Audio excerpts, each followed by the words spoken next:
बद्रीनाथ से 3 किलोमीटर दूर हिमालय की गोद में बसा 10,500 फीट की ऊंचाई पर स्थित भारत का एक छोटा सा लेकिन बेहद ही खूबसूरत गांव, जिसे भारत का प्रथम गांव भी कहते हैं, माना गांव। ये गांव ऐतिहासिक और आध्यात्मिक दोनों दृष्टि से हमारे लिए अत्यंत महत्वपूर्ण है, क्योंकि आज भी ये गांव हमारी संस्कृति के महत्वपूर्ण साक्ष्यों को अपनी गोद में संजोकर सुरक्षित रखी हुई है। इसलिए ये गांव सिर्फ एक गांव नहीं, बल्कि हमारी संस्कृति का धरोहर भी है।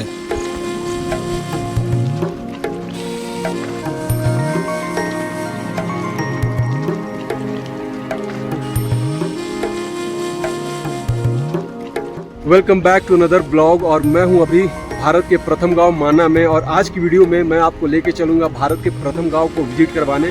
तो देख सकते हो मेरे पीछे यह है यहाँ का पार्किंग एरिया, और आगे से मेन गेट है, वहाँ से शुरू होती है एंट्री। तो चलिए आपको लेके चलता हूँ। और तो ये है पार्किंग एरिया माना गाँव में। इंटर करने से पहले आप अगर बाइक से आते हो, कार से आते हो, तो आपको यहीं पर पार्किंग करनी होती है। और सामने में एक मेन गेट है, वहाँ से शुरू होता है एंट्री। वैसे पूरा का पूरा माना गांव बेहद ही खूबसूरत है, और इस गांव के अंदर बहुत सारे ऐसे लोकेशंस हैं जहां पे आप विजिट कर सकते हो। लेकिन एक लोकेशन जो यात्रियों को सबसे ज्यादा अट्रैक्ट करती है वो है सरस्वती नदी। सरस्वती नदी जो भारत में कहीं नहीं दिखती, आपको माना गांव में देखने को मिलती है। तो मैं पहुंच चुका हूं मेन प्रवेश द्वार पे। देख सकते हो मेरे पीछे ये गेट, यहीं से एंट्री होती है भारत के प्रथम गांव में। तो चलिए आपको लेके चलता हूं अंदर। और जैसे ही हम अंदर इंटर करेंगे, आपको दोनों साइड दुकानें दिखेंगी, जहां पे हाथ से बने हुए बहुत सारी चीज़ें मिलती हैं। ठंड के जो भी कपड़े होते हैं वो यहाँ की महिलाएं हाथों से बना के बेचती है। उसका भी मैं आपको अंदर चल के दिखाता हूँ। तो हम एंट्री कर चुके हैं भारत के प्रथम गाँव में, और इंटर करते ही आपको कुछ ऐसा व्यू दिखने वाला है इस गाँव का। और देख सकते हो, जैसे कि मैंने कहा था कि इंटर करते ही आपको दोनों साइड दुकानें देखने को मिलती है। देख सकते हो यहाँ की दुकानें, और हर दुकान पे हैंडमेड चीज़ें मिलती है। जो भी आप यहाँ पे देख रहे हो सब हैंडमेड होती है। यहाँ की जो महिलाएं होती हैं वो खुद अपने हाथों से इन सब चीज़ों को बनाती है और बेचती हैं। तो देखो आंटी उसे तैयार कर रही हैं, और ये देखो खूबसूरत सा चीज़। जितना भी आप यहाँ पे देख रहे हो सब हैंडमेड है, देख सकते हो।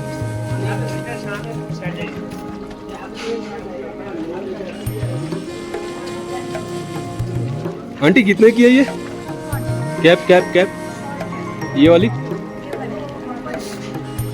ये वाली 100 का। देखो ये कैप है, मैं ऑलरेडी कल ले रखा था। तो ये 100 की है, और ये हैंडमेड है। देख सकते हो आंटी वहाँ पे तैयार भी कर रही हैं। वैसे ही बहुत सारी चीज़ जो भी आप यहाँ पे देख रहे हो ना, सब हैंडमेड है। और ये है आगे चलने का रास्ता। तो चलिए आगे लेके चलता हूँ। माना गांव में भोटिया समुदाय के लोग रहते हैं। यहाँ की महिलाओं का मुख्य पेशा है हस्तशिल्प और बुनाई। इनके द्वारा बनाई गई ऊनी कपड़े पूरे भारत में प्रसिद्ध है।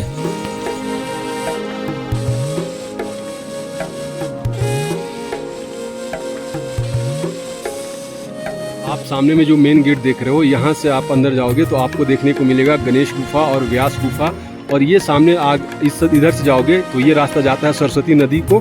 तो चलिए सबसे पहले मैं आपको गणेश गुफा और व्यास गुफा का दर्शन करवाता हूँ।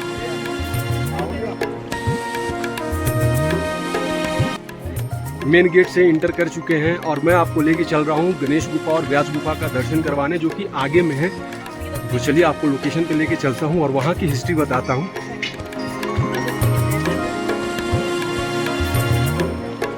तो वो रहा सामने में गणेश गुफा, देख सकते हो। और यहाँ बोर्ड पे उसके बारे में बताया गया है, पुराण एवं महाभारत के लेखन स्थल। तो इसी अंदर में जो गुफा देख रहे हो, यहीं पे बैठ के गणेश जी ने महाभारत की रचना की थी। चलिए मैं आपको अंदर लेके चलता हूँ और अंदर का व्यू दिखाता हूँ।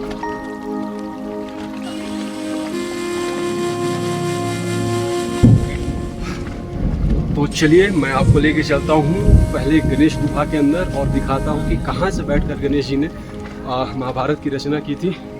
तो मेरे पीछे देख सकते हो मैं पहुँच चुका हूँ गणेश गुफा। यही है गणेश गुफा। और यहीं पे बैठ के गणेश जी ने महाभारत की रचना की थी। इसके पीछे है व्यास गुफा, वहाँ से बैठ के उन्होंने महाभारत का पाठ किया था और यहाँ पर बैठ के गणेश जी ने उनकी रचना की थी।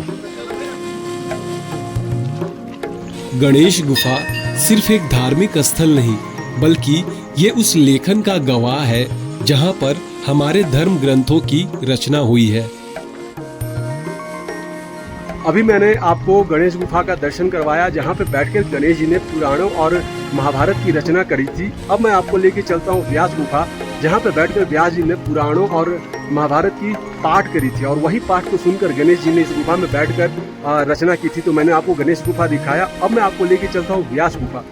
महर्षि वेद व्यास जी ने पहले महाभारत को मौखिक रूप में तैयार किया था और अब उसे लिखित रूप देना चाहते थे, और उसके लिए उन्हें एक ऐसे व्यक्ति की जरूरत थी जो बिना रुके उनके उच्चारण को सुनकर इसका लेखन कर सके, और ये काम हर व्यक्ति के बस की बात नहीं थी।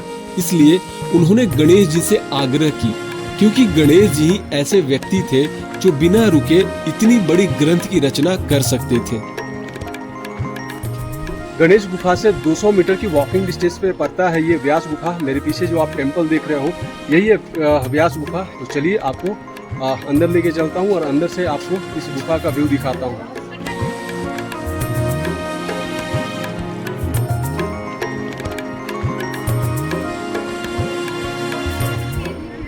तो मैं पहुंच चुका हूं व्यास गुफा के अंदर। मेरे पीछे जो आप देख रहे हो मेन गेट, यही गुफा का मेन गेट है। अंदर कैमरा अलाउ नहीं है, बट मैं आपको बता दूं कि इसी गुफा से बैठकर व्यास जी महाभारत और पुराणों का पाठ करते थे। यहाँ से वो बैठ के महाभारत का पाठ करते थे और नीचे मैंने जो गणेश गुफा दिखाया वहाँ से गणेश जी इस पाठ को सुनते थे और उसके बाद उन्होंने महाभारत की रचना करी थी।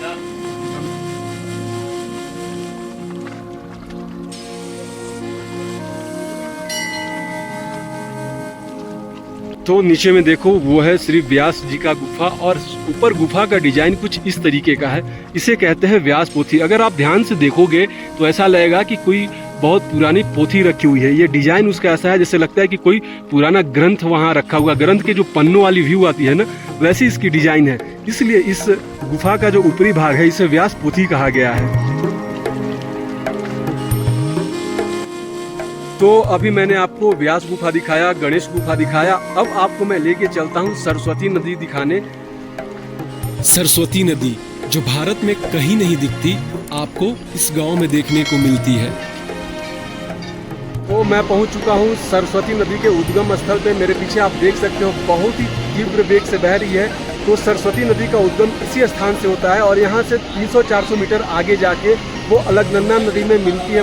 मतलब यहाँ से 400 मीटर आगे जाकर सरस्वती नदी का संगम होता है अलकनंदा नदी के साथ, और उसके बाद सरस्वती नदी हमेशा के लिए पाताल में विलुप्त हो जाती है। इसके बाद सरस्वती नदी भारत में कहीं नहीं दिखाई देती है। बस एक जगह है प्रयागराज, जहाँ पे कहा जाता है कि सरस्वती नदी का संगम होता है यमुना में और गंगा जी में। माना गांव, जिसे स्वर्ग का द्वार भी कहा जाता है, आपको सुनकर शायद थोड़ा अजीब लगे, लेकिन ये सच है। महाभारत युद्ध के बाद जब पांचों पांडव अपना राजपाट त्याग कर स्वर्ग की ओर जा रहे थे, तो उन्होंने अपने स्वर्ग जाने की यात्रा की शुरुआत इसी गांव से की थी। तो अभी मैं पहुंच चुका हूं स्वर्गारोहणी मार्ग पे, और यही से रास्ता शुरू होती है स्वर्ग की ओर जाने के लिए। जिस रास्ते से पांचों पांडव स्वर्ग की ओर गए थे, मेरे पीछे जो आप प्रतिमा देख रहे हो ये पांचों पांडव की है, और यहीं से वो लोग स्वर्ग की ओर निकले थे। स्वर्गारोहणी मार्ग का मेन दरवाजा, यहीं से रास्ता स्टार्ट होता है। यहीं से पांचों पांडव स्वर्ग की ओर गए थे। और जैसा कि आप देख सकते हो यहाँ पे एक प्रतिमा उनकी बनी हुई है पांचों पांडवों की, और कहते हैं कि जैसे जैसे वो आगे बढ़ रहे थे एक एक करके उनकी मौत हो रही थी। तो सबसे पहले जिनकी मौत हुई थी वो थी द्रौपदी, जो कि जैसे ही सरस्वती नदी को क्रॉस करके इधर आती है, इस रास्ते में आगे बढ़ती है, उनकी मौत हो जाती है। तो ये देखो, ये है धर्मराज, जो कि युधिष्ठिर के साथ ऊपर स्वर्ग तक गए थे। बाकी पांचों पांडवों में से एक एक करके सबकी मौत हो गई थी, और जो एक पांडव बचे थे युधिष्ठिर, जो स्वर्ग तक पहुंचे थे, और साथ में पहुंचा था ये धर्मराज, जो कि उनकी प्रतिमा यहाँ पे बनाई गई है।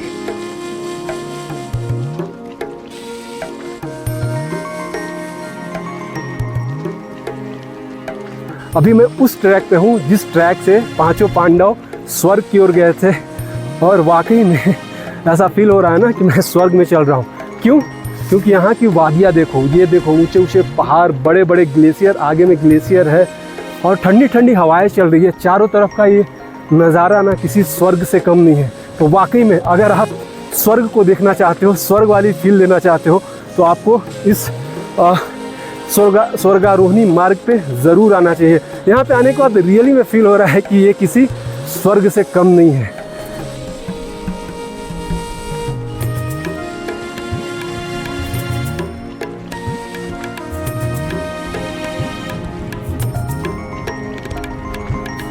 माना गांव से 5 किलोमीटर की दूरी पर स्थित है वसुधारा वाटरफॉल।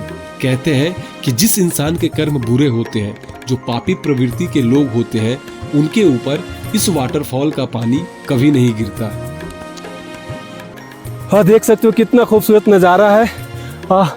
400 फीट की ऊंचाई से वाटरफॉल नीचे आ रही है और यहाँ का नज़ारे देखो, चारों तरफ ग्लेशियर आ रखी है और ये ग्लेशियर बहुत ही खतरनाक है, इन पे चलना बहुत ही रिस्की है।